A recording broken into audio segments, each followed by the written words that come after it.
పని చేస్తే పెద్ద అయిన తర్వాత ఆరోగ్యకరంగా ఉండరు అనే ఉద్దేశంతో మనం బాల కార్మిక వ్యవస్థను నిర్మూలన చేయాలి 100%.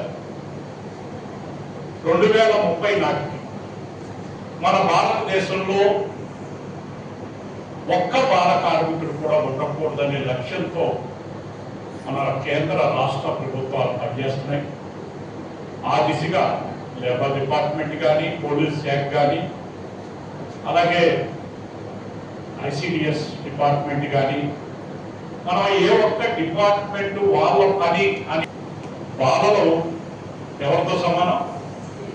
దేవుళ్ళతో సమానం. బాలలకి సేవ చేస్తే, బాలలను మనం సరిగ్గా చూసుకుంటే దేవుడు కూడా మనల్ని పంపిస్తాడు. ఏదో నేను ఉద్యోగం చేస్తున్నాను, లేదా నేను కమిషన్ చైర్మన్ గా ఉన్నాను, లేకపోతే నా ఉద్యోగాన్ని నిర్వర్తించాలి, ఉద్యోగ బాధ్యతలు నిర్వర్తిస్తూ బాలలకి అందివ్వవలసిన కనీస వసతులు మనం వాళ్ళకి చెందిన రూపాయి వాళ్ళకే అందించే విధంగా మనం అందరం కలిసి ప్రయత్నం చేయడం ద్వారా మన ప్రధానమంత్రి గారి కోరిక ఏంటది? మనకు స్వతంత్రం వచ్చి 100 సంవత్సరాలు అవుతున్న సందర్భంగా 2047 నాటికి భారతదేశం వికసిత్ భారత్గా కావాలి. చదువుకుంటూ వాళ్ళలో నైపుణ్యాన్ని పెంపొందించుకుంటూ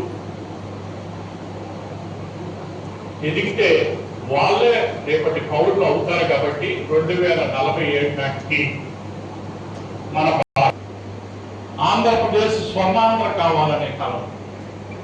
అంటే స్వర్ణాంధ్ర కావాలంటే మన భవిష్యత్తు తరం అంటే బాలలు మనమంతా ఆలోచిద్దామని ఈరోజు మేము మొదటి సమావేశం కాబట్టి కొన్ని మన మధ్యన కొన్ని తేడాలు ఉన్నప్పటికీ రాబోయే, ఇందాక మా గంగసూర్నారాయణ గారు చెప్పారు, కమిటీ ఉంటుందో చిన్నపిల్లలను రక్షించే కమిటీ, ఈ బాలల హక్కులు గ్రామ స్థాయి నుంచి వార్డు స్థాయి నుంచి మనం వాళ్ళ హక్కులను రక్షించే ప్రయత్నం చేస్తే మనం 100% బాలలో రక్షించగలుగుతాం.